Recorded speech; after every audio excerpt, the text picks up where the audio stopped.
Sur les traces de Aladdin, raconté par Thierry Abril. Un oncle providentiel. Il y a bien longtemps, vivait dans une ville d'entre les villes de Chine un pauvre tailleur nommé Mustapha. Son travail lui fournissait à peine de quoi le faire vivre, lui, sa femme et le fils qu'Allah leur avait donné. Ce fils, nommé Aladdin, avait le visage clair, de grands yeux noirs, le front éclatant de joie, rose, avec sur l'une d'elles un grain de beauté pareil à une goutte d'ambre. C'était ce qu'on pourrait appeler un mauvais garçon. Refusant d'écouter et d'obéir, il passait l'essentiel de son temps à traîner dans les rues, en compagnie d'autres vauriens de son âge. Lorsqu'il eut 10 ans, son père voulut lui apprendre un métier honorable. Trop haut pour subvenir aux frais de son instruction, il le prit avec lui dans sa boutique pour lui enseigner à manier l'anguille. Peine perdue. À peine avait-il le dos tourné que son fils disparaissait ne savait où, pour ne réapparaître habituellement qu'à la tombée de la nuit. Au comble du désespoir, le tailleur tomba malade et mourut. La mère d'Aladin fut obligée de vendre la boutique et tous les outils pour subsister quelque temps, puis a dû se résoudre à filer la laine et le coton pour gagner de quoi survivre.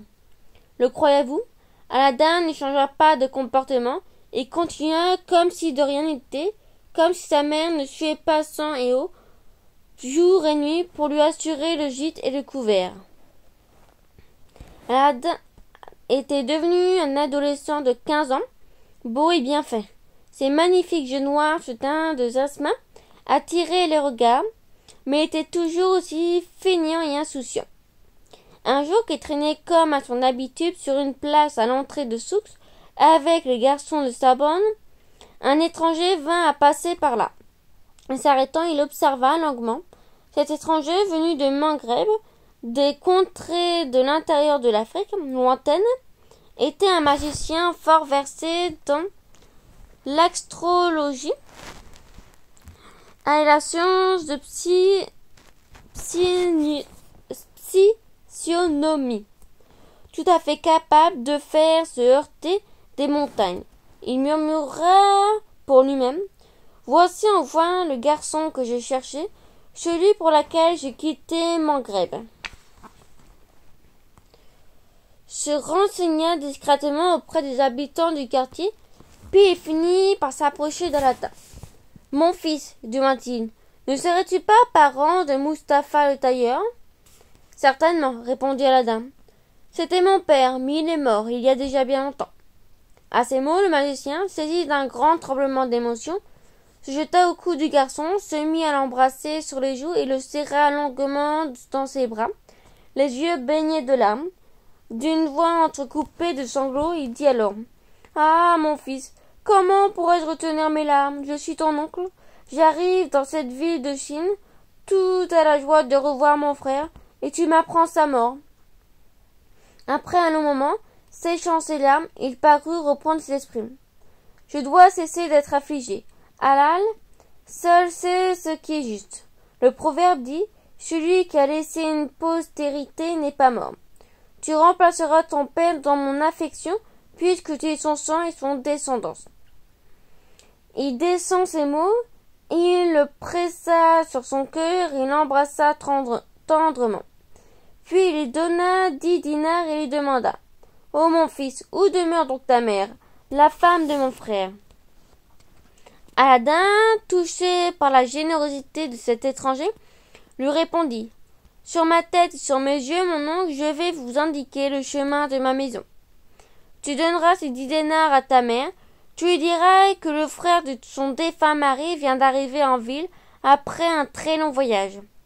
Demain, si Allah me prête vie, je viendrai moi-même la saluer et voir la maison où mon frère a vécu si longtemps, et où il est mort, puis nous dînerons ensemble. » L'étranger prit congé et s'en alla. Aladin courut sans tarder chez sa mère, tout heureux de l'argent que son oncle venait de lui donner. « Ma mère, le dit, mon oncle viendra demain vous saluer, voir la maison où mon père a vécu, où il est mort, puis il dînera avec nous. »« Que me chantes-tu là ? Tu n'as pas d'oncle? Je vous assure que cet étranger s'est mis à pleurer et à m'embrasser quand je lui ai annoncé que mon père était mort. D'ailleurs, voilà ce qu'il m'a donné, lui dit-il, montrant les 10 dinars. La mère, à la limite de l'étonnement, ne put que répéter. Ton père avait bien un frère, mais il est mort depuis longtemps. Aladdin était déjà reparti. Sa mère mit du temps à trouver le sommeil, piqué par la curiosité. Qui sait, après tout, si ce garnement ne dit pas la vérité, songeait-elle, il y a peut-être des membres de la famille de mon pauvre Mustapha que je ne connais pas. Le lendemain, grâce à l'argent donné par le mystérieux étranger, la mère d'Aladin se rendit au marché et revint chargée de victuailles. Elle alla chez les voisins emprunter de la vaisselle et la journée se passa aux préparatifs. Le soir venu, tout était prêt. Pour la première fois depuis fort longtemps, Aladin était rentré bien avant l'heure du repas. Il attendait leur hôte avec impatience, grandissant à un moment n'y tenant plus. Sa mère dit à Aladin. « Mon fils, ton oncle se peut être égaré. Va au-devant de lui et ramène-le. J'écoute et j'obéis. » Il s'apprêtait à sortir quand on frappa à la porte. Le magicien entra, chargé de toutes sortes de fruits et de présents. Après l'avoir salué, il pria la mère d'Aladin de lui montrer la place où le défunt avait coutume de s'asseoir. Il se prosterna et embrassa cette place plusieurs fois et les larmes aux yeux et s'écria. « Mon pauvre frère, que je suis malheureux de n'avoir pu te serrer contre mon cœur encore une dernière fois. » Quittant l'état d'extrême émotion où il se trouvait, il s'assit et commença à s'entretenir avec son hôtesse. « Ma sœur, ne vous étonnez pas de ne pas m'avoir vu tout le temps que vous avez été mariée avec mon frère. Mustapha Allah le garde. Voici 40 ans que j'ai quitté cette ville. J'ai parcouru dans tous les sens les terres des Arabes et les autres nations. J'ai voyagé dans les Indes, les Perses, l'Arabie, la Syrie, l'Égypte et séjourné dans les plus belles villes de ces pays. Puis je me suis établi dans la lointaine Afrique. L'âge venant, je pensais de plus en plus souvent à mon âme. Voici tant et tant d'années que tu as quitté la ville en ton pays. Maintenant qu'Allah t'a donné la paix et la richesse, veux-tu mourir sans revoir ton frère? Petit à petit, l'idée m'est venue de prendre la route avant que la force et le courage me fassent défaut. Un jour, après avoir récité la prière du vendredi, j'ai enfarouché mon cheval et, plein de nostalgie pour mon pays natal, j'ai entrepris ce voyage. Je ne vous dirai rien du temps qu'il m'a pris, ni des obstacles que j'ai rencontrés, ni des fatigues et des moments où j'ai fui près de renoncer. Et voici que, touchant enfin au but, j'apprends la terrible nouvelle. À l'évocation du défunt Mustapha, leurs yeux s'embrouillèrent de larmes. La mère d'Aladin vit s'envoler ses derniers doutes. Cet inconnu ne pouvait être que son beau-frère. Le magicien changea alors de sujet. « Eh bien, Aladin, réponds-moi, que fais-tu? Quel est ton métier ?» Aladin baissa les yeux, ne sachant comment réagir. Pour la première fois de sa vie, il sentait la honte l'envahir. Comme il ne disait mot, sa mère répondait à sa place. Aladin est un fainéant.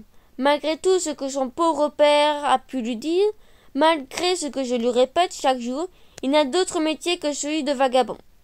Il passe ses journées à jouer et à courir avec les garnements du quartier, comme s'il était toujours un enfant.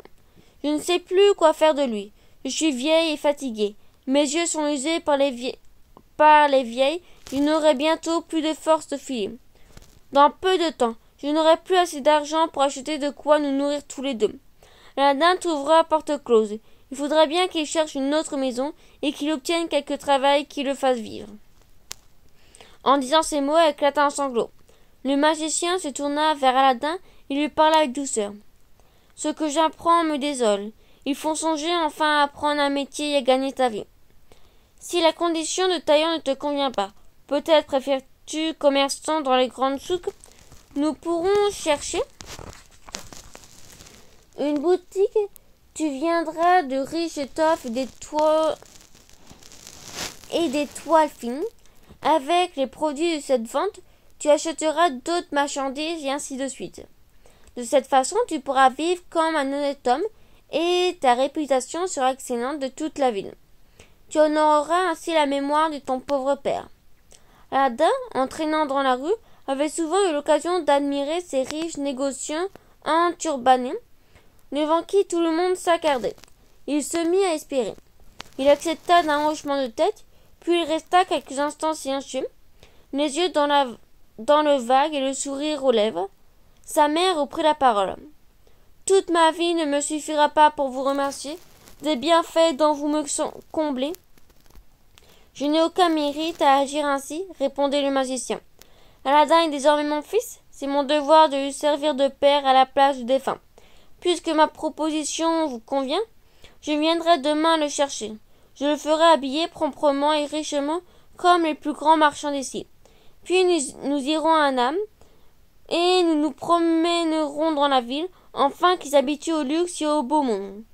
Nous aurons bien le temps ensuite de chercher une boutique pour s'installer. » La nuit étant fort avancée, il prit congé de la mère et embrassa le fils. Il sortit après leur avoir promis qu'il reviendrait le lendemain. Restés seuls, Aladdin et sa mère se mettaient enfin à rêver à la fin de leur malheur. Aladdin apprend le métier de marchand. Le lendemain, à la première heure, on frappa à la porte. C'était le magicien. Malgré l'insistance de la mère d'Aladdin, il ne voulut pas entrer en prétextant que ce n'était pas l'heure des visites. Il demanda seulement à emmener Aladdin avec lui à Souk. Celui-ci n'avait pas fermé l'œil de la nuit. Pensant à la nouvelle vie qui l'attendait, il était prêt depuis l'aube. L'oncle et le neveu partirent en ville. Les rues étaient noires de monde.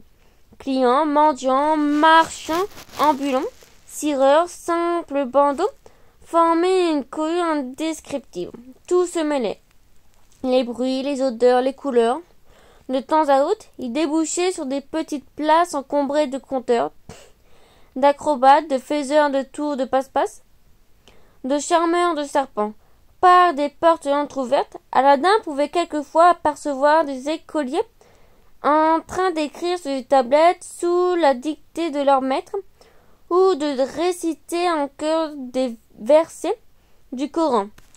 Plus loin, des librairies étaient occupées à calligraphie des manuscrits. Ils arrivèrent à Souk de part et d'autre des rues. Des marchands et des artisans d'un même métier s'affairèrent dans leur échoppe. On trouvait un peu de calme dans les rues des bijoutiers, des papetiers et des libraires, mais le vacarme reprenait dans les rues des menuisiers, des tailleurs et des épiciers. Le boucher, les poissonniers, les pâtissiers, les vendeurs de fruits et de légumes allaient à pleine voix les passants, tandis que deux pas résonnaient de fracas les dînandiers. Plus loin encore, du quartier des tanneurs et des teinturiers, montait une atroce puanteur. Ils entrèrent dans la boutique de plus grands marchands. Son oncle demanda une robe à la taille d'Aladdin, la plus belle et la plus riche d'entre les robes. Le marchand lui en fit voir plusieurs qui étaient plus somptueuses les unes que les autres. Le magicien dit à Aladdin, « Voici, mon fils, celle qui te plaît. » Aladdin, extrêmement charmé de la générosité de son oncle, en choisit une toute en soie rayée et luisante. Il choisit également un turban en mousseline de soie, rehaussé d'or fin, une ceinture de cachemire et des bottes en cuir rouge bruyante. Le magicien paya le tout sans marchander et lui dit, « Allons maintenant à Hammam, car, avant de t'habiller de neuf, il faut que tu sois propre. » Il le conduisit au hammam et entra avec lui dans une salle réservée. Après avoir enlevé leurs vêtements, ils enroulèrent une serviette autour de leur taille et pénétrèrent successivement dans différentes salles. L'atmosphère était de plus en plus chaude et humide au fur et à mesure qu'ils avançaient. La dernière était une véritable étuve. Ils n'y restèrent pas plus d'une dizaine de minutes. Puis ils passèrent les mains experts du serviteur du hammam, masseurs, étrilleurs, coiffeurs. Lorsque leurs corps furent bien détendus, lavés, épilés, massés, coiffés, parfumés, ils prirent enfin un peu de repos. Ils commencèrent des rafraîchissements et burent tous deux avec délice. Alors seulement Aladdin put revêtir ses magnifiques habits, tout à la joie de voir ainsi semblable au fils d'un sultan. Il s'avança vers son oncle et lui baissa la main en le remerciant de sa générosité. Le maghrébin l'embrassa et lui dit « Tout cela n'est que le commencement. » Il le mena dans le souk le plus fréquenté et lui visiter les boutiques des grands marchands, en lui faisant admirer les étoffes précieuses, les objets de prix, en lui apprenant le nom de chaque chose en particulier. Puisque toi-même tu vas être un marchand, il est nécessaire que tu connaisses les détails des ventes et des achats. Puis il lui fit visiter les principaux édifices de la ville, les mosquées, les camps, où logeaient les caravanes. Il termina la tournée en lui montrant le palais du sultan et les jardins qui l'entouraient. Il emmena enfin au grand camp, où il était descendu et le présenta aux marchands en leur disant « C'est le fils de mon frère. » Il les invita tous à un repas qu'il donnait en l'honneur d'Aladin. Il les régala des mets les plus délicats. Les festins dura jusqu'au soir. Aladdin se garda bien de se mêler de la conversation, mais il n'en perdit pas une miette. Ces négociants étaient partis de très loin pour venir acheter en Chine des choueries, de la vaisselle en porcelaine, du papier, de l'encre ou les enchères contre leurs produits. Il y avait parmi les convives un négociant venu du Yémen avec de l'indigo, de la cornaline, de l'accence et des perles. Un autre apportait d'Inde des peaux de tigre, du bois de santal, de l'ébène et des noix de coco. Un autre encore, originaire de Perse, proposait des vêtements de lin, de l'eau de rose, de longues queues, de nénuphars et de jasmin. Quel est le secret de ta richesse? Demanda-t-on à Yamin. Je n'ai jamais vendu à crédit, je n'ai jamais refusé un bénéfice, même minime, je n'ai jamais eu un dirham entre les mains sans que je l'emploie aussitôt à acheter quelque chose que je puisse vendre. Le persan donna son avis à son tour. Si je ne gagne pas ma vie dans une ville, je change de ville. Si je n'arrive pas à vendre mes marchandises à bon prix, je vends à d'autres. Vient le moment où Aladdin voulut prendre congé de son oncle, mais le magicien insista pour le raccompagner chez lui. Dès qu'elle aperçut son fils vêtu comme un prince, sa mère fut transportée de joie. Ce parent, tombé du ciel, venait de sauver de la misère et remettre son fils dans le droit chemin. « Généreux parent, dit-elle, je n'aurai pas assez de ma vie pour vous remercier de tout ce que vous faites pour mon fils, puisse-t-il s'en montrer digne. Mais Aladdin est un bon fils, croyez-le, je n'en ai aucun doute, nous en ferons quelqu'un de bien. Une chose me chagrine pourtant. Nous sommes demain vendredi et tout est fermé. Il est impossible de faire des affaires un jour où tout le monde est en congé. Nous chercherons donc une boutique samedi, mais je viendrai demain pour l'emmener dans le jardin où les marchands vont prendre de repos. Il n'a été jusqu'à présent qu'avec des enfants. Il faut qu'il voie des hommes. » Comme la nuit était fort avancée, l'oncle prit congé et s'en alla son chemin. Le trésor. Le lendemain, le magicien vint chercher Aladdin comme il l'avait promis. Ils franchirent les portes de la ville d'où Aladdin n'était encore jamais sorti. Chemin faisant, ils rencontrèrent des maisons magnifiques entourées de jardins somptueux. Après un long moment passé à marcher et à bavarder, ils traversèrent des paysages inhabités. « Mon oncle, où allons-nous » demanda Aladdin. « Voici des heures que nous marchons. Nous avons laissé le jardin depuis longtemps déjà. Si nous poursuivons, je ne sais pas si j'aurai la force de revenir en ville. » Le magicien sortit de son sac des galettes et quelques fruits qu'il offrit à Aladdin. « Reprends des forces, mon fils, car nous ne sommes pas encore arrivés. Il te faut marcher pour atteindre un endroit merveilleux qui n'a pas son pareil dans le monde entier. N'oublie pas que, désormais, tu dois te comporter comme un homme. » Puis ils repartirent à travers un paysage désertique, aussi nu que le dos d'un bouclier. Après un très long moment, ils atteignirent le fond d'une vallée étroite, dominés par des montagnes. Nous sommes arrivés au but, mon fils. Tu vas être récompensé de tes efforts. Je vais te montrer ce que jamais n'ont vu les yeux des hommes. Maintenant, ramasse autant de brindilles et de bois morts que tu pourrais trouver pour faire du feu.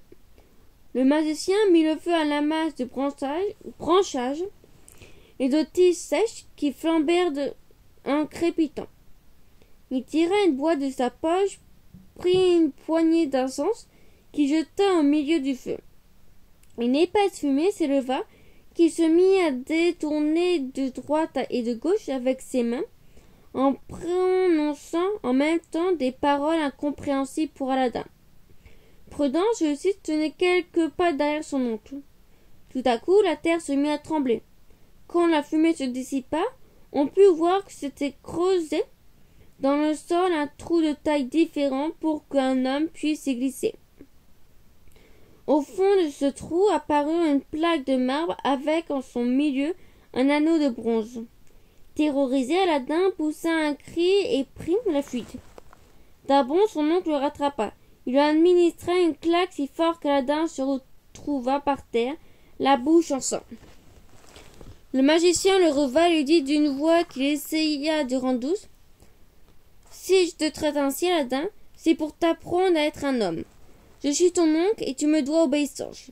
Je viens te voir comment j'ai fait s'entrouvrir le sol, grâce à la formule magique que j'ai prononcée. J'ai agi ainsi pour ton bien. Sache que sous cette plaque se trouve un trésor, que nous rendrons plus riches encore que les plus riches des rois. Mais même si j'étais 1000 fois plus fort que je ne le suis, je ne pourrais pas soulever la plaque. Toi seul peux aller chercher ce trésor que nous partagerons ensuite à 2 parts égales. Pour cela, il faut que tu suives mes instructions à la lettre. » Oubliant ses fatigues et les violences de la claque, Aladin retrouva sa docilité. « Commandez, mon oncle, j'obéirai. » Le magicien le prit dans ses bras et l'embrassa. « Oh, Aladin, tu es plus que mon fils, tu seras mon unique héritier et ma descendance. C'est pour toi que je suis venu de si loin. J'ai frustré tout à l'heure pour que tu ne puisses accomplir au plus vite ta merveilleuse destinée. Écoute-moi très attentivement. » Il sauta au fond du trou et aida Aladin à le rejoindre. « Commence par soulever cette plaque de marbre. »« Mais mon oncle, elle est bien trop lourde. Fais-moi confiance, prononce ton nom. Le nom de ton père est celui de ton grand-père, et tu pourras le soulever comme si c'était la plume d'un oiseau. » Ainsi fut dit, ainsi fut fait. Je suis Aladin, fils du tailleur Mustapha, fils du tailleur Ali. Et la plaque fut soulevée sans effort. Une lourde porte de cuivre leur apparut au pied des 12 marches. Descends maintenant l'escalier, la porte s'ouvrira devant toi. Tu devras traverser 3 salles. Dans chacune d'entre elles, tu verras des jarres remplis d'or, mais prends garde. Tu ne dois y toucher sous aucun prétexte, ni même les frôler, car tu seras immédiatement changé en bloc de pierre. Au fond de la 3e salle, une porte s'ouvrira sur un jardin planté de beaux arbres, tout chargés de fruits. Poursuis ton chemin à travers le jardin sans t'arrêter. Tout au fond du jardin, tu trouveras un escalier de 30 marches qui dominera jusqu'à une terrasse. Là, tu verras sur un piédestal une lampe à huile allumée. C'est cet homme que tu dois prendre. Ensuite, tu reviendras me la donner. Sur le chemin du retour, tu pourras récolter quelques fruits dans le jardin, mais ne t'attarde pas trop, je t'attends. » Quand il eut achevé ces paroles, il ôta de ses doigts un anneau et le donna à Aladin. « Cet anneau, mon fils, te protégera de tous les dangers. Prends courage. À compter de ce moment, tu n'es plus un enfant, mais un homme. Pars sans crainte, par Halal, nous serons bientôt riches. » Aladin, au comble de la patience, sentit toute sa peur s'envoler et prit exactement ce que son oncle lui avait demandé. Au prix de 1000 précautions, il parvint à ne pas effleurer les jarres remplies d'or. Puis il arriva devant les dernières portes. Il s'ouvrit sur un jardin d'arbres fruitiers, entre lesquels se pendaient les ruisseaux. On pouvait voir des massifs de rôles et toutes sortes de fleurs multicolores. Aladdin traversa sans s'arrêter. Après avoir gravi les 30 marches, il parvint à la terrasse au but de prendre la lampe sans difficulté. Il s'enflamme la mèche, vida l'huile par terre et la mit dans ses vêtements. De retour dans le jardin, il mit le temps d'observer les arbres. Les lumières du soleil faisant scintiller des centaines de fruits de toutes les couleurs de l'arc-en-ciel. Il fut intrigué par la forme, la matière et la couleur de ce fruit, et surtout par leur proie. Il faisait ployer les branches jusqu'au sol. Aladdin était loin de se douter, comment aurait-il pu le savoir, qu'il s'agissait de pierres précieuses. Il en cueillit quelques-uns, mais il faillit se casser les dents en essayant de les croquer. Pourtant, il trouva si joli ce qu'il prenait dans les boules de verre colorées, qu'il décida d'en avaler autant qu'il pouvait pour en faire cadeau à sa mère et ses anciens camarades. Il était chargé comme un âne des deux côtés et dut faire autant plus attention pour ne pas tomber de jarre en traversant les 3 salles. Il atteignit la porte sans encombre. Comme la première fois, elle s'ouvrit toute seule devant lui. À peine était-il arrivé sur la première marche de l'escalier que son oncle, en comble de l'impatience, lui cria « Mon fils, donne-moi la lampe, elle pourrait t'embarrasser. »« Mais mon oncle, aidez-moi d'abord à me hisser sur le sol, je touche presque au but. » Le magicien entra alors dans une épouvantable fureur. « Ô fils de chien, veux-tu bien me donner cette lampe tout de suite ?» Aladdin, craignant de recevoir une claque pour la 2e fois de la journée, se dit qu'il valait mieux attendre sagement au pied de l'escalier que son oncle se calme. Il tourna le dos et, relevant sa robe, rentra prudemment dans le souterrain. C'était un mauvais calcul. Le magicien, au comble de la rage, lui cria « Sois maudit, Aladdin, tu vas être puni comme tu le mérites. » Il courut au feu où il était encore éteint. Il jeta un peu de poudre d'encens qu'il avait sur lui, et prononçant quelques paroles magiques, aussitôt la plaque de marbre se souleva et boucha exactement le trou de l'escalier. La terre trembla et se referma dans un fracas de tonnerre. Aladdin se retrouva seul dans une obscurité totale, enterré vivant dans le souterrain. Il était promis à une mort prochaine. On l'aura deviné, celui qui se présentait comme l'oncle d'Aladin ne l'était pas en réalité. C'était un magicien très puissant qui avait consacré 30 années de sa vie dans son lointain Maghreb à l'étude des filtres, des plantes et des sorcelleries et des envoûtements. Comme tous les alchimistes, il cherchait à découvrir les secrets de la transformation des pierres en or grâce à l'élixir. Comme chaque pierre était censée provenir d'une planète différente, il était devenu un astrologue, expert dans la connaissance des étoiles et de leur enseignement. Grâce à toutes ses recherches, il avait réussi à deviner l'existence d'une lampe magique enfuie dans un souterrain, là-bas dans la Chine lointaine. Aladdin, rencontré par hasard, lui avait paru le garçon idéal pour aller chercher le trésor. Il serait facile à éliminer ensuite. Qui se soucierait d'un garçon pauvre et sans famille? Et voilà que d'un coup de colère anéantissait des années d'efforts et un plan parfait. Même les magiciens ne sont pas à l'abri d'erreurs stupides. C'est ainsi que notre magicien, accumant de rage, prit aussitôt la fuite sans revenir en ville pour ne pas avoir à expliquer ce qu'il avait fait à Aladdin. La magie de l'anneau et de la lampe. Resté seul, Aladdin appela, supplia son oncle de venir le délivrer. Peine perdue. Il tenta de rebrousser chemin et de retrouver le jardin à tâtons dans l'obscurité, mais le mur, la porte, tout avait disparu. Il resta 2 jours et 2 nuits sans manger ni boire. Il ne cessait de penser au dévouement de sa pauvre mère, se reprochant amèrement sa mauvaise conduite. Et voici qu'il allait mourir sans avoir pu lui témoigner sa reconnaissance. Le 3e jour, au comble du désespoir, il s'en remet à Dieu. Il n'y a de pouvoir et de force qu'en Allah, le Très-Haut et Tout-Puissant. En prononçant ces paroles, il se tordait les mains et frotta, sans le vouloir, l'anneau que le magicien lui avait donné. Aussitôt, un ifrit gigantesque avec une tête énorme et des yeux rouges vifs, apparut et s'inclina devant lui. « Je suis l'esclave de l'anneau, sur la terre, dans les airs et sur l'eau. Que veux-tu? Parle et je t'obéirai. » Aladdin surmonta sa frayeur, répondit sans hésiter.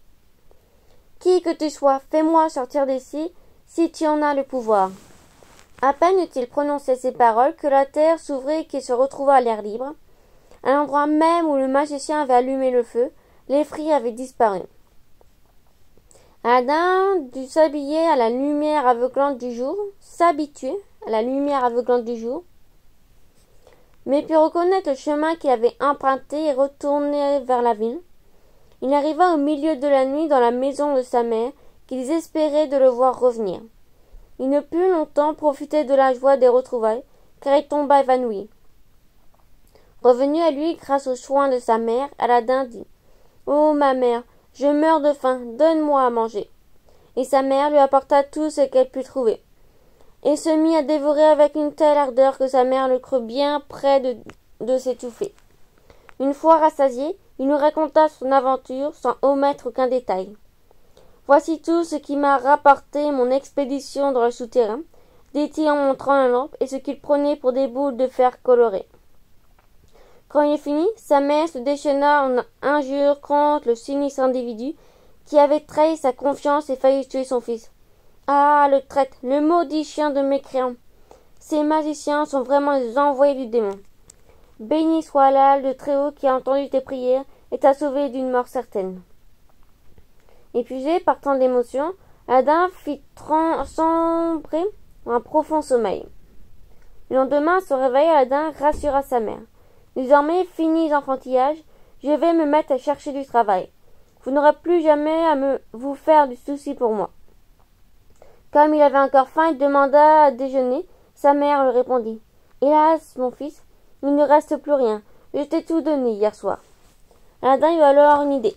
« Je vais prendre cette lampe que j'ai rapportée du souterrain et je vais la vendre à souk des marchands de cuivre.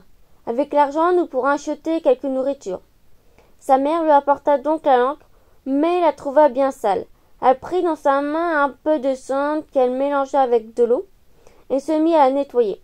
À peine avait-elle commencé à frotter qu'un gigantesque djinn apparut et s'inclina devant elle. « Je suis l'esclave de la lampe, que veux-tu? Parle et je t'obéirai, comme à tous ceux qui ont la lampe à la main. » Mais la mère ne put répondre. Aussitôt que le djinn était apparu, elle s'était évanouie. Aladdin, qui avait déjà vu l'effrit, fut moins effrayé. « Ô esclave de la lampe, j'ai bien faim, je désire que tu m'apportes un festin. » Le djinn disparut, mais revint sitôt, portant sur la tête un grand plateau d'argent sur lequel étaient disposés 12 plateaux d'or remplis de mains, plus appétissants les uns que les autres. Aladdin réveilla doucement sa mère.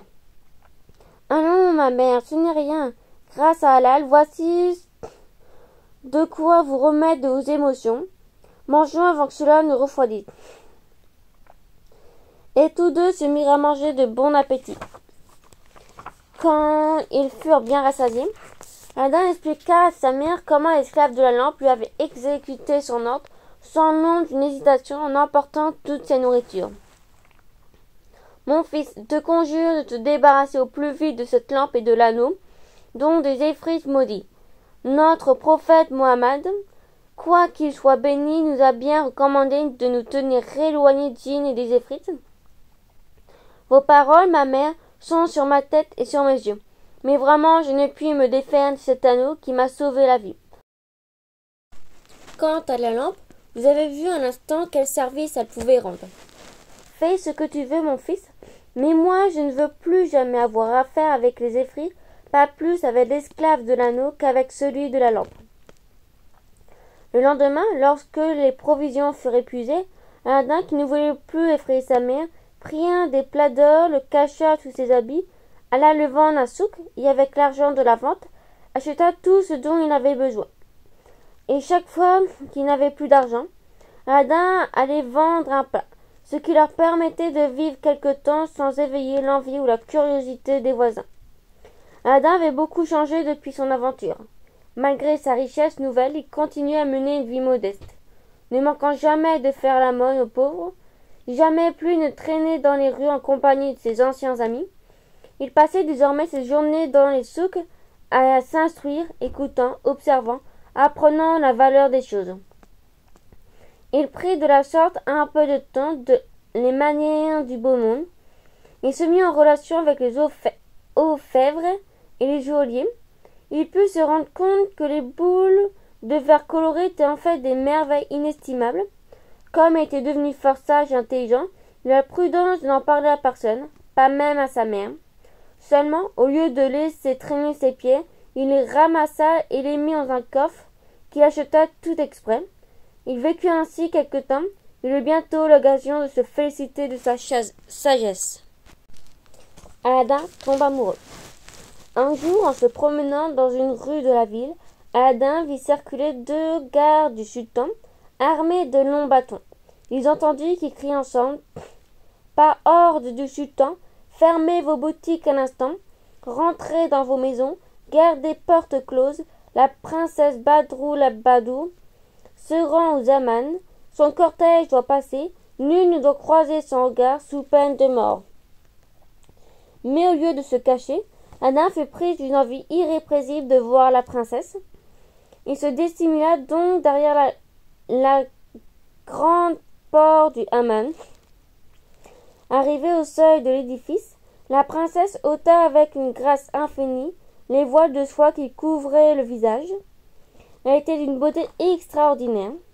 Son visage était brillant comme la lune, ses yeux doux comme ceux de la gazelle, ses cheveux noirs comme de l'ébène et ses sourcils dessinaient un arc parfait. Elle avait un cou de colombe, des lèvres de rubis, des dents de perles, une bouche aussi petite qu'une bague. Les jardins du paradis pouvaient l'envier aux mortels, et la lune marchait sur ses traces. Aladdin fut comme pétrifié. Il en tomba immédiatement éperdument amoureux. Parallèle, qui aurait pu imaginer sur terre une créature aussi belle?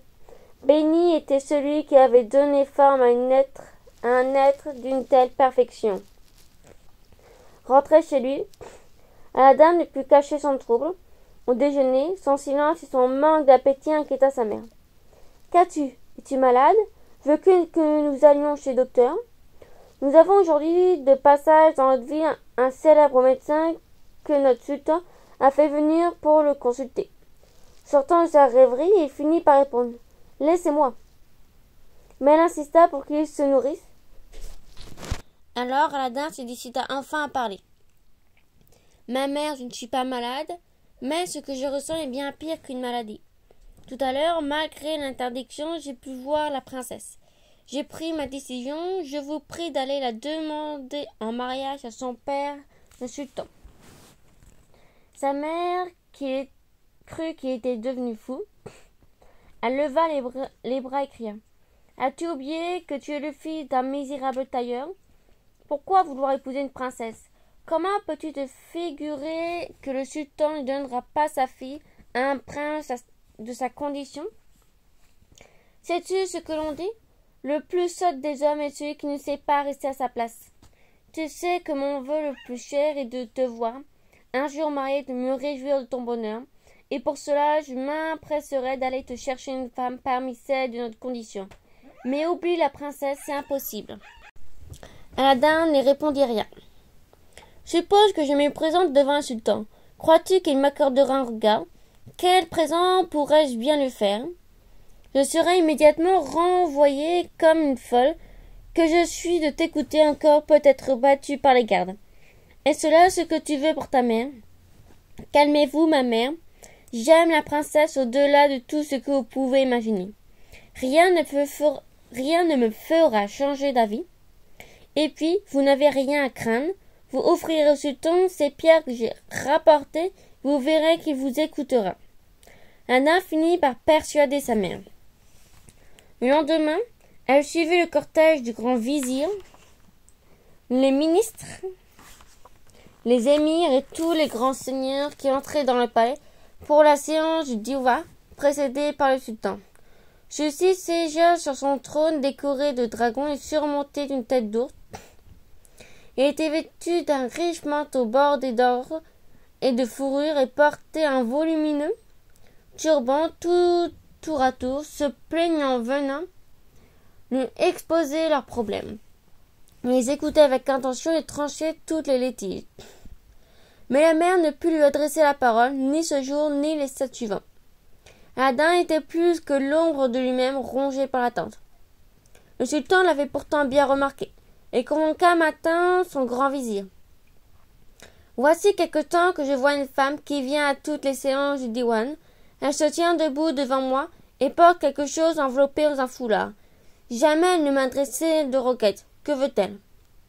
C'est sans doute une pauvre femme qui vient se plaindre d'une broutille. » Mais le sultan ordonna. « Si cette femme revient, je veux l'entendre. » Le jour du diwan, le chef du huissier vint chercher la mère d'Aladin, qui se tenait debout à sa place habituelle, et l'emmena devant le sultan.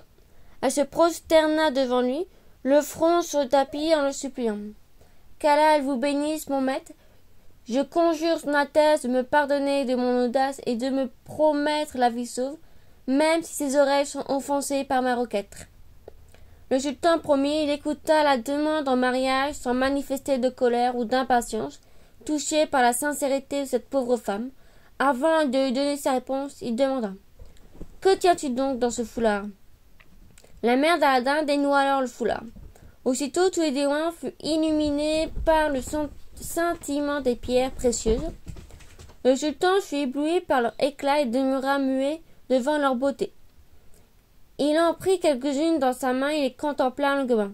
« Eh bien, mon vizir, que dis-tu dans tel présent? Y a-t-il au monde quelque chose de plus somptueux et de plus parfait?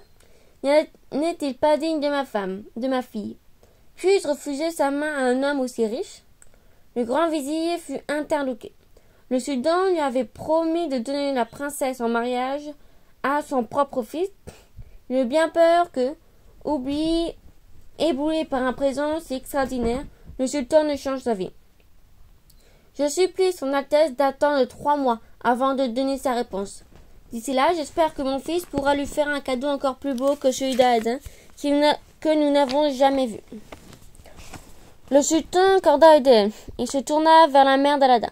« Allez, rentre chez toi et dis à ton fils que j'accepte sa proposition, mais je ne peux marier ma fille avant 3 mois. Tu reviendras à ce moment-là. » La mère d'Aladin, très émue, prit aussitôt congé et se retourna avec joie vers sa maison. Quand elle fut rentrée chez elle, Aladin s'interrogea. « Eh bien, ma mère, dois-je espérer ou mourir de désespoir ?»« Tu peux espérer, mon fils, » répondit-elle. Puis, sans prendre le temps de respirer, elle raconta à son fils les choses extraordinaires qu'elle venait de vivre depuis son entrée à Diwan. Aladin remercia la vieille femme de toutes les peines qu'elle s'était données pour son bonheur.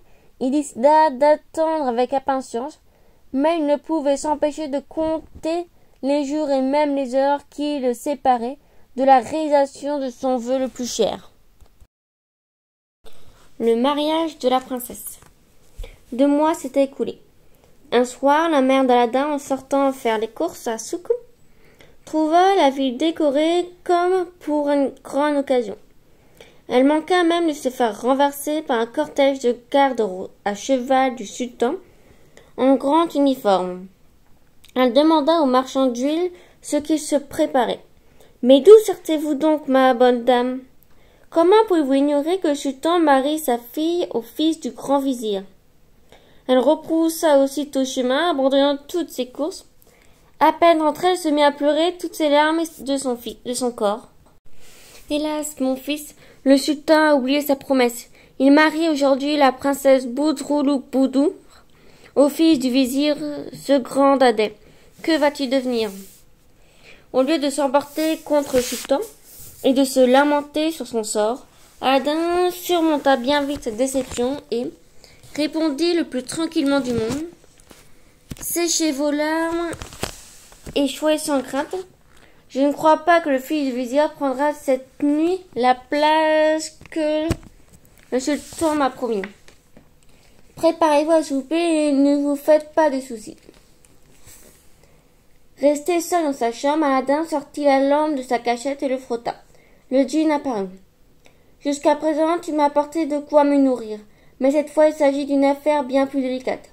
Il me faut empêcher un mariage. Et Aladdin lui exposa son plan.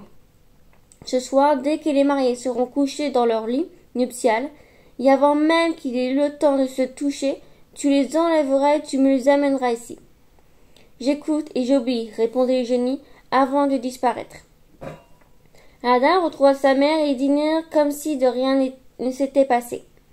Pendant ce temps, au palais du sultan, la noce battait son plein. Des dizaines de convives étaient réunis, les pièces éclairées comme en plein jour, résonnaient du bruit des conversations et des accords des luttes des musiciens. Tour à tour, chacun se promenait autour de la princesse et déposait des cadeaux à ses pieds. Vers la fin de la soirée, les deux nouveaux époux se retrouvèrent seuls dans la chambre nuptiale. À peine s'étaient-ils rejoints sur le lit que le génie, en deux secousses, l'une au départ, l'autre à l'arrivée, transporta le lit.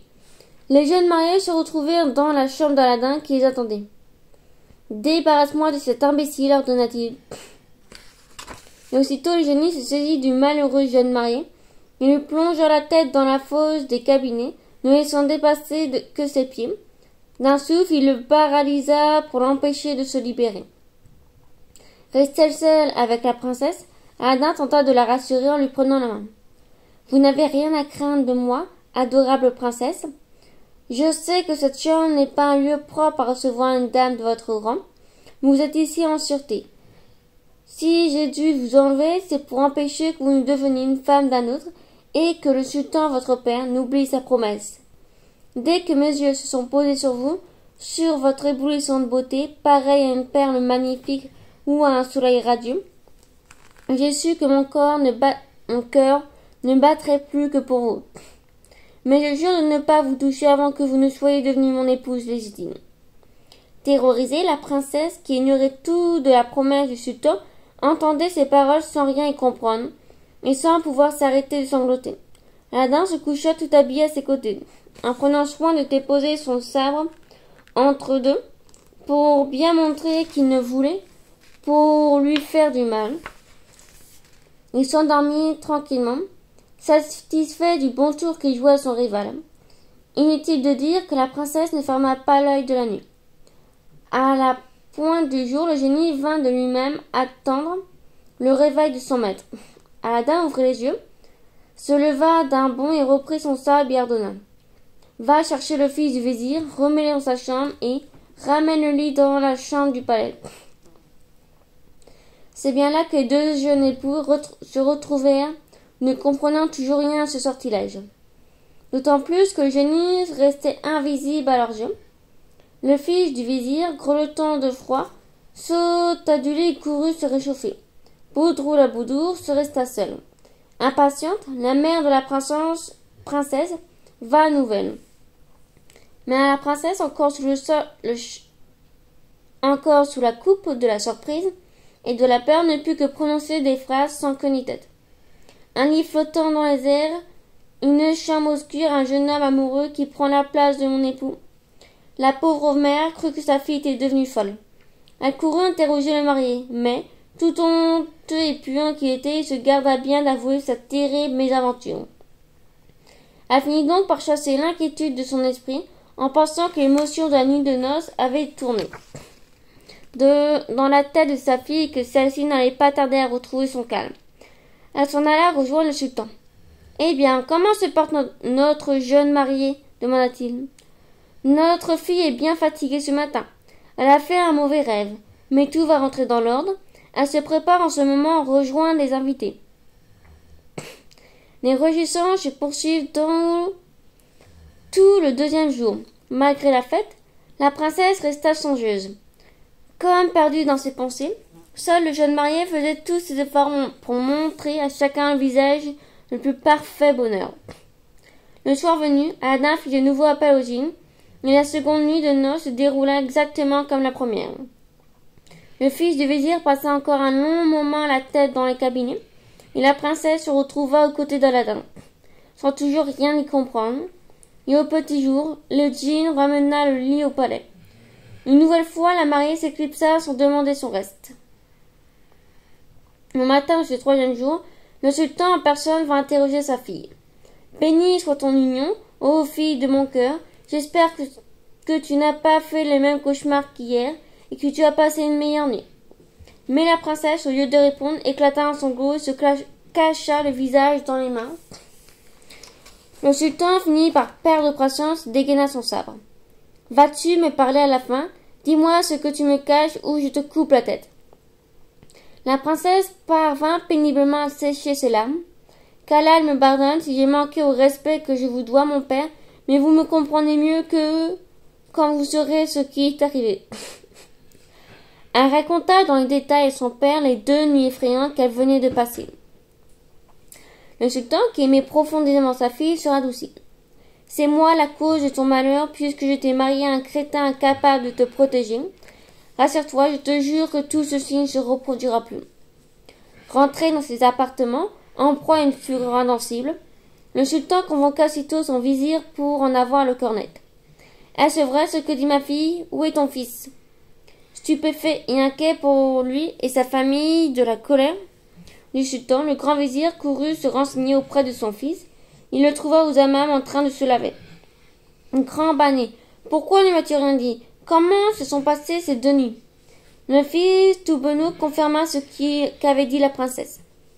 C'est la honte, mon père, il m'a empêché de parler, et il lui raconta toutes les humiliations qu'il avait dû subir sans pouvoir se défendre contre un ennemi demeuré invisible.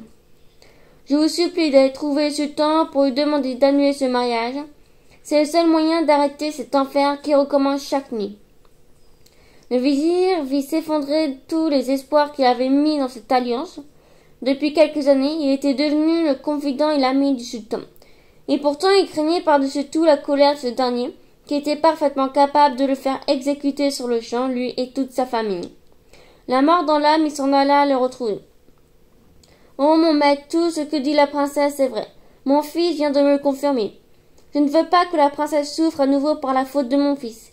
Il vaut mieux annuler ce mariage pendant qu'il est encore temps. » Le sultan répondit. « Tu as raison, ce n'est pas ton fils, je l'aurais tué de mes propres mains. » Le dit fort s'est prononcé. Il donna des ordres pour que les réjouissances et les fêtes soient immédiatement annulées dans tous les royaumes de Chine. Le fils du vizir fut nommé gouverneur d'une lointaine province et ne réapparut jamais au palais. Personne ne comprit la raison d'un changement si soudain. Le sultan et le vizir étaient loin de se douter que l'annulation du mariage pouvait avoir des causes surnaturelles. Aladdin seul connaissait la vérité, il se attendait patiemment à son heure. Les noces d'Aladin. 3 jours pour jour, après la promesse du sultan, Aladin envoya sa mère, vêtue de ses plus beaux habits au palais. Dès qu'elle entra dans le diwan, le sultan la reconnut, et sa promesse lui revint en mémoire, et prit le grand vizir à part. « Voici la mère de cet Aladin qui nous a envoyé ces magnifiques pierres précieuses. Elle vient sans aucun doute me demander de tenir ma promesse.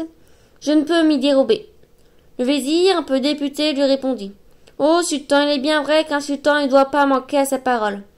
Mais quand on marie sa fille, la moindre des choses est de se renseigner sur le futur époux.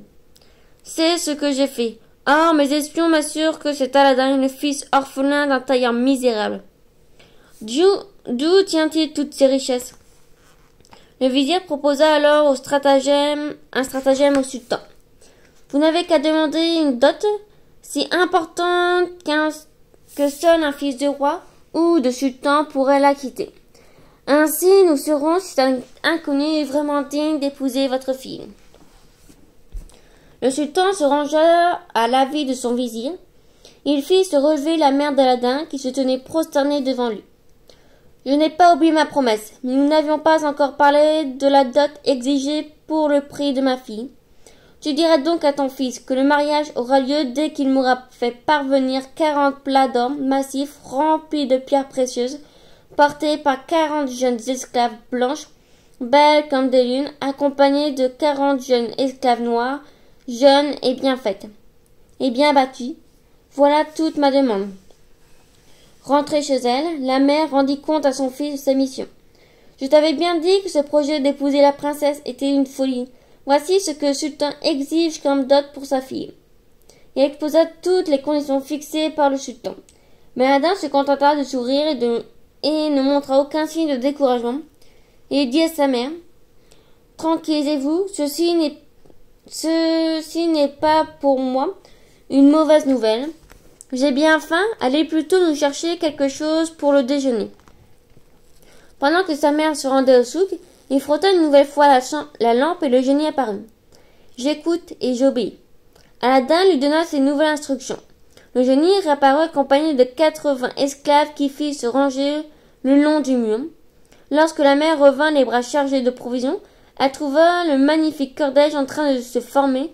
Son fils lui dit « Ne prenez pas la peine d'ôter votre voile et courez de ce pas, guidez le cortège jusqu'au palais. » La nouvelle s'est répandue comme une traînée de poudre, et tous les habitants de la ville s'attroupèrent et pressèrent sur le chemin pour apercevoir le spectacle de ces esclaves magnifiques, portant sur la tête des plats d'or. Chacun d'entre eux était rempli à ras-bord de perles, de diamants et rubis, d'émeraudes, de turquoise, et recouvert d'une gaze de soie tissée de fleurs d'or. Le cortège, au milieu de l'admiration générale, finit par arriver au palais. Il franchit la porte, traversa une cour puis deux et s'immobilisa, rongé en arc de cercle, devant un sultan. Les 40 plats d'or massif débordant de ses fruits merveilleux furent déposés à ses pieds. La mère d'Aladin se prosterna et en se relevant, le dit d'une voix forte. « Voici la dot que vous avez demandée pour le prix de votre fille.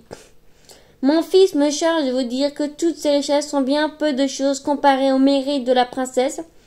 Daignez cependant accepter ce modeste présent. » Mais le sultan était bien en peine de lui répondre. Il resta un long moment les yeux écarquillés devant tant de richesses, sans pouvoir prononcer une parole pendant plus d'une heure de temps. Se tournant vers les ministres, les émirs et les notables ébahis eux aussi, il finit par leur dire « Qu'Allah soit béni, je ne crois pas faire un marché de dupes en accordant la main de ma fille à un homme aussi riche et généreux qu'Aladin. » Et tous furent d'accord, à commencer par le vizir, pour dire qu'un homme capable de réunir de tels présents, en si peu de temps, méritait assurément de se marier avec la princesse.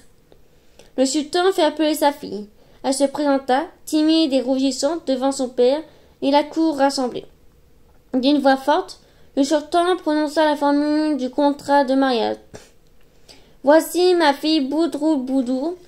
Je vous prends à témoin que je la marie au seigneur Aladin, fils de Mustapha. » Puis il se tourna vers la mère d'Aladin.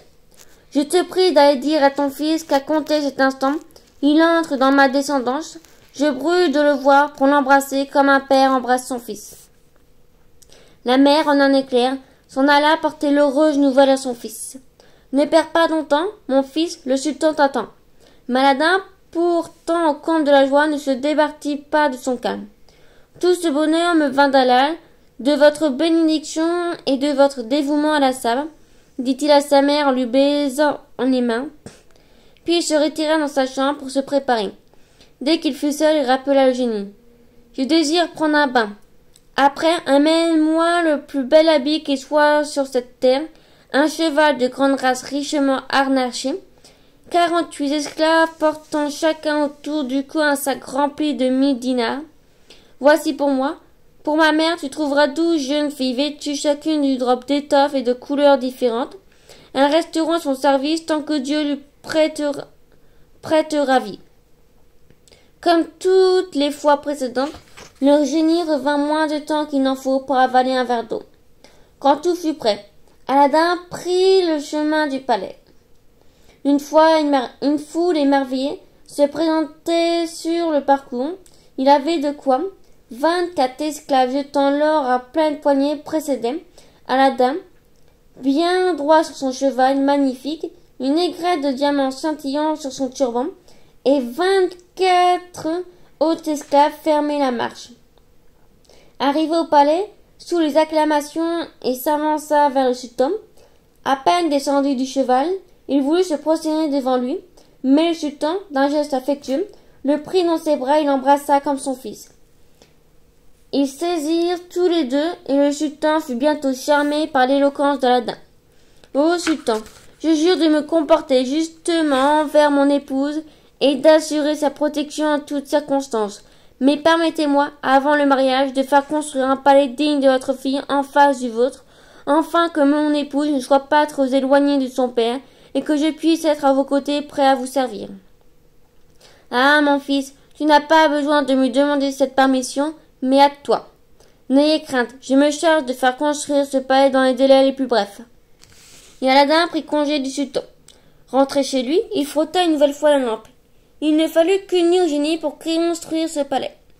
Le lendemain matin, le sultan à la cour découvrir, ébloui un superbe palais, bâti en pierres précieuses dont le dôme de cristal brillait comme le soleil.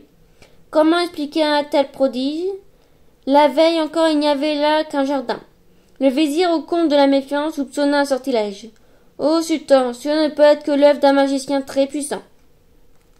Mais le sultan fut fâché qu'on puisse suspecter son gendre. La princesse passa toute la journée à se préparer avec l'aide de ses servantes. Le soir venu, parée de ses plus beaux atours, elle fit ses adieux à ses parents, les joues baignées de larmes, accompagnée de la mère d'Aladin et d'une centaine d'esclaves tenant le flambeau d'or qui illuminait le ciel comme en plein jour. Elle rejoignit sa nouvelle demeure et s'y installa. Assise sur un trône, elle répondait par des sourires gracieux à tous ceux qui se pressaient pour l'admirer. La félicité lui offrir des cadeaux. Aladin vint en souriant se rendre compte. Elle fut charmée de le voir si beau et si resplendissant. Le soir fut un enchantement. Badroul Boudour se répétait sans cesse. De ma vie, je n'aurais pu imaginer de si merveilleuses choses. Le palais d'Aladin. Le lendemain, le sultan et la cour furent conviés à festoyer à leur tour dans le palais d'Aladin. Ils franchirent la magnifique porte monumentale, traversant plusieurs cours ornées de bassins, de jets d'eau et de fontaines murales. Ils parcoururent ensuite une allée ombragée d'arbres fruitiers, abricotiers, pruniers, mirabeliers, figuiers. Les chants des oiseaux semblaient se répondre de branche en branche. La terre était tapissée de fleurs multicolores, roses, giroflées, lavandes et anémones, camomilles et narcisses. Les esclaves magnifiquement habillés leur firent visiter un hammam, tout en jade et en albâtre transparent, avec ses 3 bassins en cornaline rose et en corail blanc, incrustés d'émeraude. Dans le premier, la fraîcheur était délicieuse, dans le deuxième, la tiédeur parfaite, et dans le troisième, la chaleur exactement mesurée. Ils descendirent dans un immense souterrain rempli jusqu'à la voûte de sacs d'or et de provisions de toutes sortes. Tout était d'une propreté et d'un luxe inouï. Même les mangeoires aux écuries étaient en argent. Les invités furent enfin conduits dans une immense salle de réception. Ils prirent place sur les sofas, le corps et le dos maintenus par une profusion de coussins en soie brodés au fil d'or. Les esclaves vinrent parfumer les hôtes, les aspergeant d'eau de rose et d'encens. Et le banquet commença. Les mets les plus succulents étaient présentés dans une vaisselle faite de la bienséance la plus fine. Ils étaient assaisonnés avec les épices les plus variées, de l'ambre, des clous de girofle, de la muscade, du gingembre, du safran, du poivre et toutes sortes d'herbes aromatiques. On apporta les viandes, d'abord de l'oie accommodée avec du miel, des raisins, des pois chiches et des figues, puis de l'agneau et des poulets gras nourris de pistaches, des gâteaux feuilletés farcis de cailles et de pigeons. Vint le tour des pâtisseries, gorgées de beurre, de miel et de sucre. Enfin des fruits cueillis sur tous les arbres de la terre et de sorbets délicieux. Une jeune esclave parut gracieuse et souple comme une branche de saule. On lui offrit un coussin et on lui présenta un luth. Après l'avoir accordé, elle se mit à chanter. Pendant tout le repas, les musiciennes, aux doigts délicats, accompagnèrent au son des flûtes des danseuses habillées comme des fleurs et légères comme des oiseaux. Tout en parlant et en mangeant, Les convives pouvaient admirer la salle et le dôme de cristal, soutenus par des colonnes en or et en argent. Partout, l'œil était attiré par des matériaux précieux, marbre, granit, albâtre, porphyre. La décoration avait employé. Le décorateur avait employé tout son talent dans l'ornement des 24 fenêtres qui scintillaient de diamants, de topazes, de rubis, de saphirs et d'émeraudes. Il ne savait ce qu'il devait admirer le plus. Les cloisons de bois sculptés incrustés d'ivoire et de nacre, les murs recouverts de carreaux de céramique décorés d'arabesques et de figures géométriques mêlant la rose, le rose, le bleu, le violet, le rouge, le jaune, ou bien les tapis de laine et de soie jetés sur le sol, ou encore les coffres de bois précieux. Le sultan remarqua qu'une fenêtre était demeurée sans ornement. « Oh, mon fils, voici certainement le plus merveilleux palais qui existe sur la terre. Mais peux-tu me dire ce qui t'a empêché d'achever le travail de cette fenêtre ?»« Oh, sultan, je vous prie de croire que ce n'était ni par oubli, ni par négligence, ni par économie. Je voulais vous laisser le soin de finir le travail, pour graver votre nom dans la pierre de ce palais, en souvenir de votre règne. » Touché par cette attention, le sultan emmena Aladin dans une pièce à l'écart des convives et se proposa de faire achever la fenêtre par ses artisans. Il les fit appeler. Après avoir examiné le travail effectué, ils déclarèrent qu'il lui faudrait au moins 3 mois et que toutes les pierres précieuses du royaume n'y suffiraient pas. Le sultan se sentit humilié de n'être pas assez riche pour offrir de quoi décorer ne serait-ce qu'une seule fenêtre. Aladin comprit que la leçon avait assez duré. Il dit au sultan, « Laissez-moi donner quelques ordres et je ferai venir moi-même la décoration. » Il s'éclipsa un instant dans sa chambre et tira d'un coffre de nacre la lampe magique qui s'était bien gardé d'oublier dans le déménagement. Il la frotta énergiquement, le génie apparut. « J'écoute et j'obéis. Rends la 24e fenêtre semblable aux autres. » Il rejoignit le sultan. Quand ils revinrent tous les deux dans la salle du dôme, la fenêtre était achevée.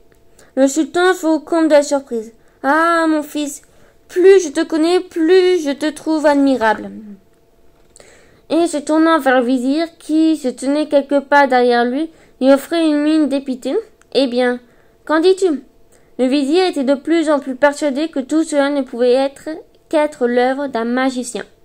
Mais il sentit que rien ne pourrait entamer l'enthousiasme du sultan, et il se contenta de répondre « Allah est le plus grand ». De ce jour, le sultan se rendit chaque jour au palais d'Aladin pour en contempler les merveilles, et chaque soir il trouvait de nouvelles raisons de s'extasier devant tant de beauté et de raffinement. Aladin commença sa nouvelle vie de riche personnage. Il se garda bien de contester l'autorité du sultan et l'accompagna à la guerre. Grâce à son courage extraordinaire, il parvint à vaincre des tribus révoltées et les força à se soumettre. Il se prit de passion pour la chasse qui occupait nombre de ses journées. Il invitait à sa table tous les personnages importants, organisait les fêtes fastueuses. Pourtant, jamais il n'oubliait son ancienne condition. À chaque fois qu'il sortait, il faisait jeter des pièces d'or par ses esclaves à la foule venue l'acclamer, et veillait à faire distribuer aux pauvres le reste de ses repas, à offrir des secours aux malades. Bientôt, il n'y eut plus dans la ville un citadin qui n'ait personnellement de raison de se féliciter de sa générosité apparemment sans limite, de sa modestie et de sa bonté de tous les temps. Aladin vécut ainsi quelques années de bonheur parfait autour de l'affection de sa femme, aimée et respectée, des humbles et des grands et des riches et des pauvres. La nouvelle ruse du magicien. Quelques années plus tard, le magicien, retourné en Afrique, voulut savoir comment Aladin était mort dans le souterrain où il l'avait enfermé. Pas un jour ne s'était écoulé sans qu'il repense à ce moment maudit. Entre tous, il avait perdu la chance de devenir l'homme le plus riche et le plus puissant du monde. Ce jour-là, il avait revêtu sa robe décorée de signes zodiaques.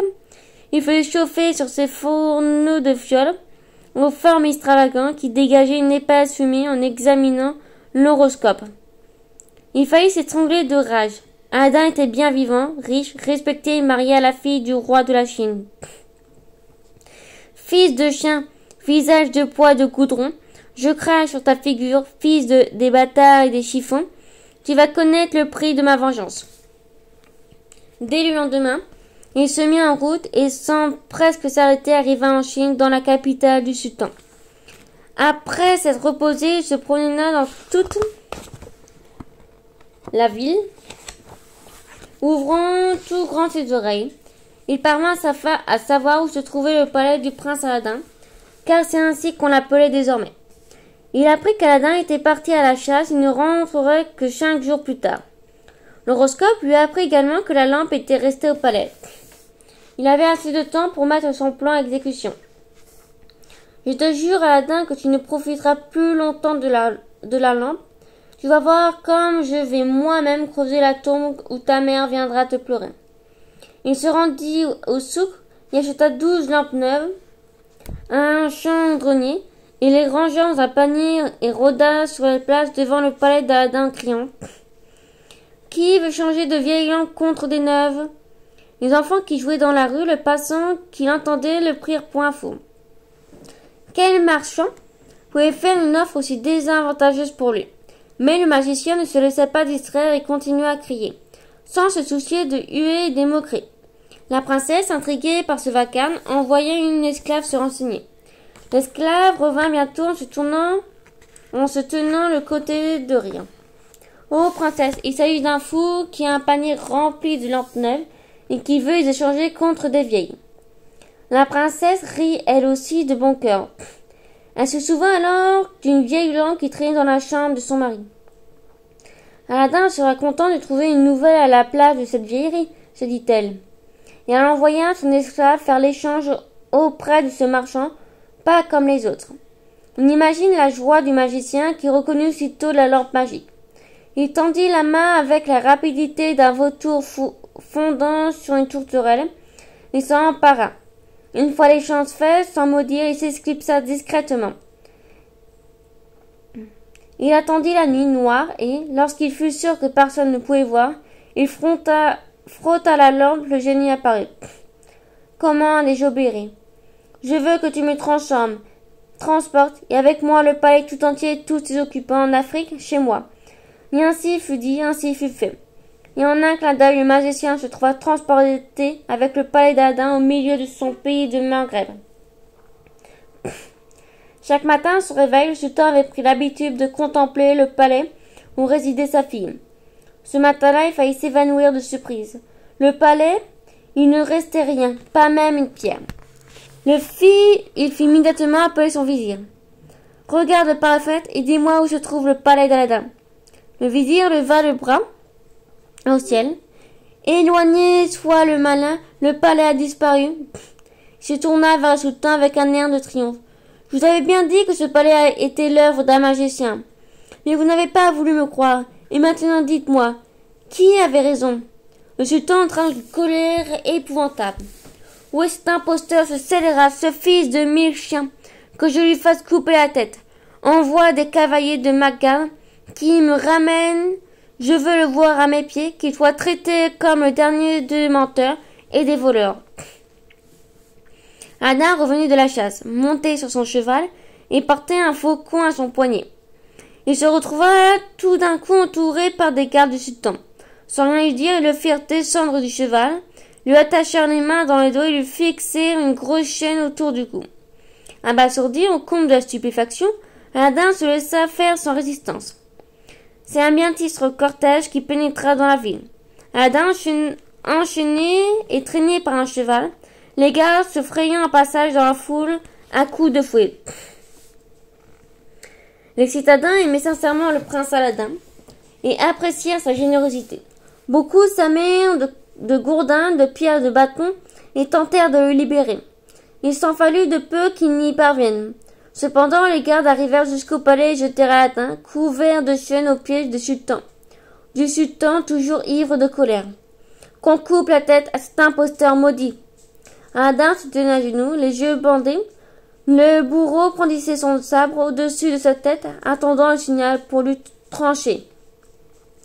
Mais une foule de plus en plus nombreuse s'était rassemblée devant le palais, hurlant qu'on lui rendra Aladdin sain et sauf. Certains avaient déjà réussi à franchir le cordon des gardes et commençaient à escalader les murailles, à forcer les portes. Le palais à être envahi d'une minute à l'autre. Il pointait, le sultan se ravisa malgré sa colère. D'un geste, il arrêta le bourreau. Il dit au chef des gardes: fais crier au peuple que je lui accorde le grâce du sang de ce maudit. La nouvelle se répandit comme une traînée de poudre. La foule commença à se retirer, satisfaite de cette décision. Aladdin, une fois détaché, osa s'adresser au sultan.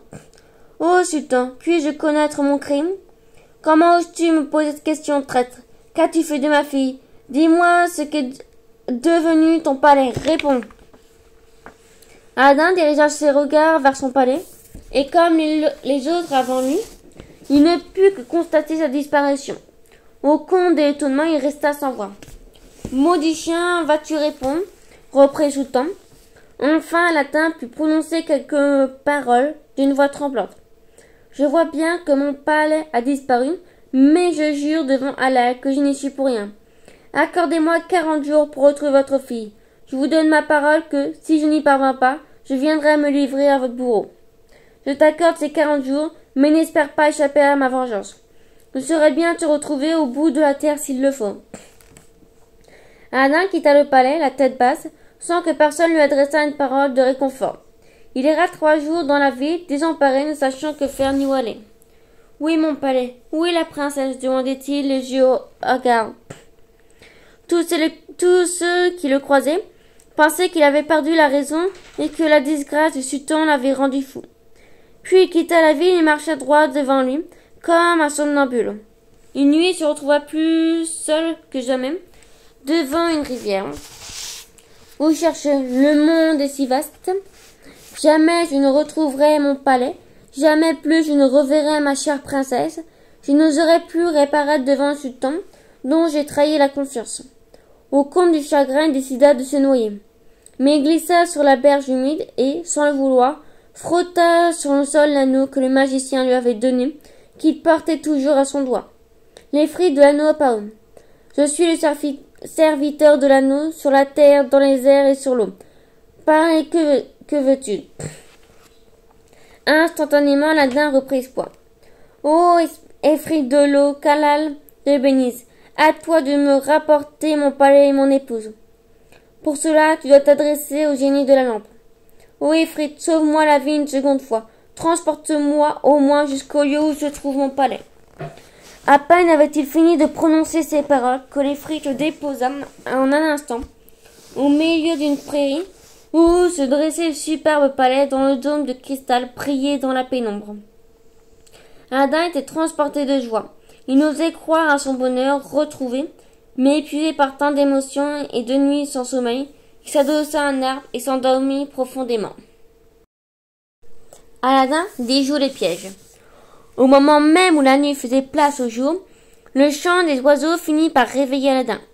Il était seul dans un endroit inconnu, et pourtant il se sentait au comble de l'enthousiasme, prêt à battre des montagnes devant lui, enfin se dressait son palais avec, à l'intérieur, sa femme bien-aimée. Il se plaça sous les murs du palais et essaya d'attirer discrètement l'attention. Une esclave le reconnut et courut sur le champ chez la princesse. « Maîtresse, réjouissez-vous, notre maître Aladdin se trouve ici sous nos fenêtres. » Aussitôt on le fit entrer par une porte secrète. On le conduisit auprès de la princesse. On imagine la joie des retrouvailles entre les deux époux qui pensaient s'être perdus pour toujours. Il avait l'impression de boire à nouveau une eau délicieuse, fraîche et désaltérante. Après une épuisante traversée du désert, Aladdin reprit son souffle. « Ô princesse, lumière de mes jours, répondez sans attendre aux questions qui me brûlent les lèvres. Ce pays m'est étranger. Je ne connais ni les arbres, ni les fleurs, ni les oiseaux. Savez-vous où nous sommes? Dites-moi ce qu'est devenue la lampe en cuivre que j'avais laissée dans ma chambre avant de partir pour la chasse. » Badr-Boudour lui raconta sans omettre la moindre détail tout ce qui lui était arrivé. Comment elle avait échangé la vieille lampe contre une neuve, comment s'était retrouvée en Afrique, comment chaque soir un homme assez âgé venait l'importuner pour la persuader que son mari était mort et qu'elle devrait l'aimer et l'épouser. Comment cet homme gardait la vieille lampe toujours cachée sous ses vêtements. Aladdin comprit aussitôt qu'il avait affaire au magicien, qu'il avait laissé pour mort, dans la caverne quelques années plus tôt. Princesse, je crois avoir trouvé les moyens de nous délivrer de notre ennemi et de ses maléfices. Faites-moi confiance et suivez mon plan. Nous retrouverons bientôt notre pays et notre famille. La princesse l'écouta avec attention et exposa son plan. Restée seule, Aladdin frotta l'anneau. Ô Ifrit, connais-tu les divers poisons? Et l'Ifrit lui indiqua la formule d'une poudre dont une seule prise était capable d'assommer un éléphant. Aladdin sortit du palais sans se faire repérer. Grâce à quelques pièces qui lui restaient au fond de ses poches, il put persuader un pauvre paysan de troquer ses habits contre les siens. Ainsi vêtu, il peut se rendre dans la ville voisine sans attirer l'attention. Au souk des troquis, il se fit préparer un poison très violent sous forme de poudre. À la nuit tombée, il rentra au palais par la même porte secrète et confia la poudre à la maison. Pendant ce temps, la princesse avait passé plusieurs heures à sa toilette, en compagnie de ses servantes, coiffée, maquillée, parfumée. Elle avait revêtu sa robe faite de l'étoffe les plus riches, retenue par une ceinture d'or et de diamants, un collier de perles et de bracelets d'or et de rubis. Elle attendit le magicien, étendu sur ses cousins, contrairement aux autres soirs. Il la trouva souriante et très heureuse de le voir. Aveuglée par l'amour, elle crut qu'elle s'était enfin décidée et oublié son père, son mari, son pays, et qu'elle était prête à l'épouser. Elle ne fit rien pour le détromper, il l'invita même à souper, en le priant de lui faire goûter le meilleur vin de son pays. Le magicien accepta avec une enthousiasme et se laissa séduire par la conversation de la princesse qui déployait tous ses charmes. Lorsqu'elle jugea que le magicien avait perdu toute méfiance et qu'il était suffisamment engourdi par le vin qu'il avait bu, elle fit signe à une esclave de verser la poudre dans son propre verre. Chez nous, dans la lointaine Chine, dit-elle en souriant, on dit que boire dans le verre d'un autre permet de connaître ses pensées. Le magicien prit sans hésiter le verre que lui tendait la servante et le but d'un trait. Aussitôt il tomba à la renverse, foudroyé par le poison. Aladdin, qui se tenait caché dans une pièce voisine, entra. Il pria la princesse de se retirer dans ses appartements et d'y prendre du repos. Soyez sans crainte, je vais préparer notre retour. Puis il se précipita sur le corps sans vie du magicien. Il sortit la lampe cachée sous ses vêtements. Il la frotta sans attendre, mais je n'y apparut. Commande et j'obéis. Ramène-nous sans attendre là d'où nous venons. Le temps de 2 secousses, l'une au départ, l'autre à l'arrivée. Le palais se retrouva avec tous ses occupants l'endroit exact de sa construction. Le lendemain, le sultan avait sombré dans une profonde chagrin depuis la disparition de sa fille, regarda machinalement par la fenêtre et n'eut pu en croire ses yeux. Le palais d'Aladin était de nouveau en place. Il se précipita. Aladin attendait sur la pas de la porte. « Où est ma fille ?» Aladin le mena jusqu'à sa chambre. Le père et la fille tombèrent dans les bras, l'un de l'autre, en versant des larmes d'émotion. Le sultan finit par reprendre ses esprits. « Raconte-moi, ne cache rien, ma fille bien-aimée. » La princesse lui raconta dans les détails le second enlèvement dont elle avait été la victime. « Vous voyez, Aladin n'est en rien responsable de tout ce qui m'est arrivé. C'est lui au contraire qui m'a délivré de cet horrible magicien. Je vous supplie de lui pardonner. » Sans dire un mot, Aladin conduisit le sultan dans le salon et lui montra le corps sans vie du magicien. « Le voici, l'infâme imposteur, celui qui a causé notre malheur. Voyez comme je l'ai puni de sa méchanceté. Avec l'aide d'Allah, j'ai pu me venger et venger votre fille. » Le sultan fut convaincu et pardonna de bonne grâce à celui qui lui avait ramené sa fille. Il ordonna 10 jours de réjouissance publique, de fêtes et d'illuminations et de feux d'artifice. Mais Aladin, qui venait d'échapper à la mort pour la 2e fois, n'en avait pas fini avec le magicien. Car ce dernier avait un frère cadet, magicien lui aussi, qui le surpassait encore en cruauté. Il apprit, grâce à ses pouvoirs, que son frère avait réussi à se procurer la lampe dont rêvent tous les magiciens du monde, mais qu'Aladin lui avait repris. Quand il sut dans laquelle condition son frère était mort, il résolut de le venger. À son tour, il prit son cheval, traversa plaines et montagnes, rivières, déserts et arriva enfin dans la capitale de la Chine. Il resta quelques jours dans la ville en écoutant la conversation, repérant les lieux, les temps d'échafauder son plan. Il apprit l'existence d'une sainte femme nommée Fatima, qui vivait retirée à l'écart de la ville. Quoi? Lui dit un passant, vous ne la connaissez pas? Avie pieusement, jeune et prie toute la journée, de temps à autre, elle vient en ville pour y faire le bien. Elle soulage les peines et guérit les malades en posant les mains sur eux. Il lui rendit visite une fois, la nuit tombée, l'étrangla et la jeta dans le puits. Il revêtit ses habits et se maquilla de visage avec une telle habileté qu'il ressemblait très portrait à la pauvre femme. Le jour venu, il s'enfuit à la ville. La nouvelle se répandit rapidement. Tout le monde se précipita pour lui demander d'exercer ses talents de guérisseuse.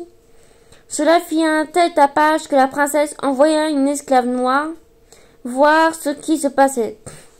Avertie de la cause de tout ce remue-ménage, elle souhaita voir la sainte femme.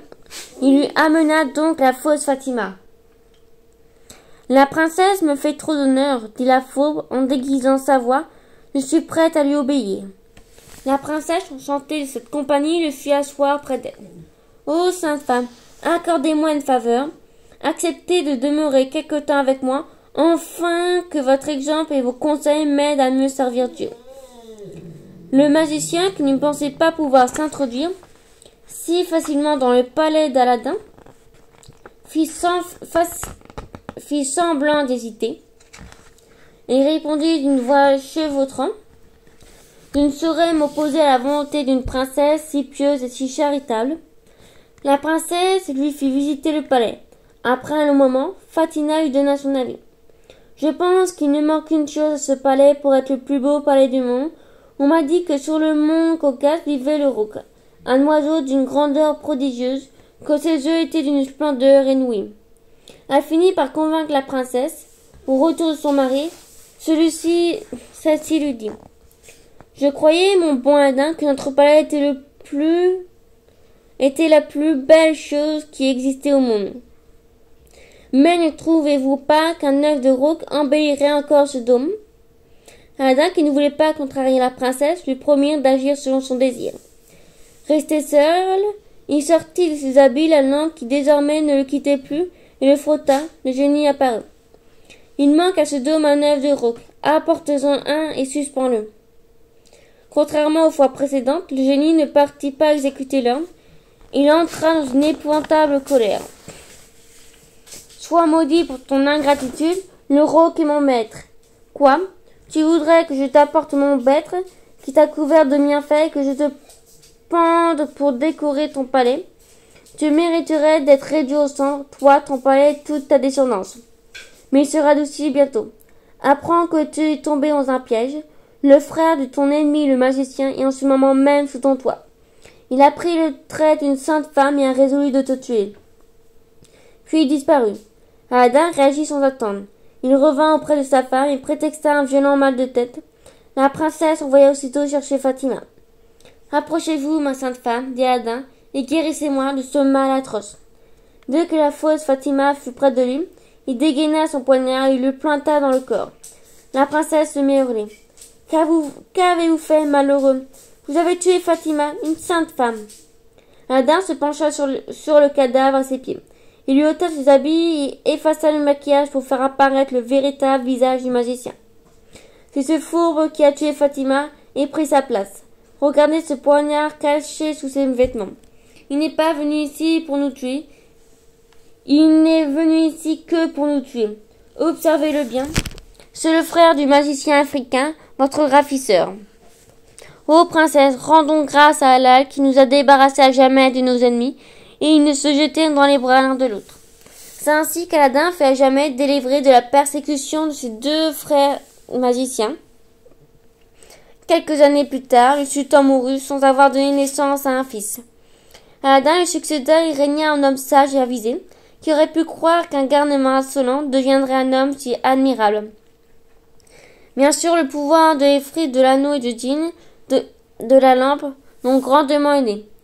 Mais encore fallait-il savoir les utiliser sans en abuser. Fin.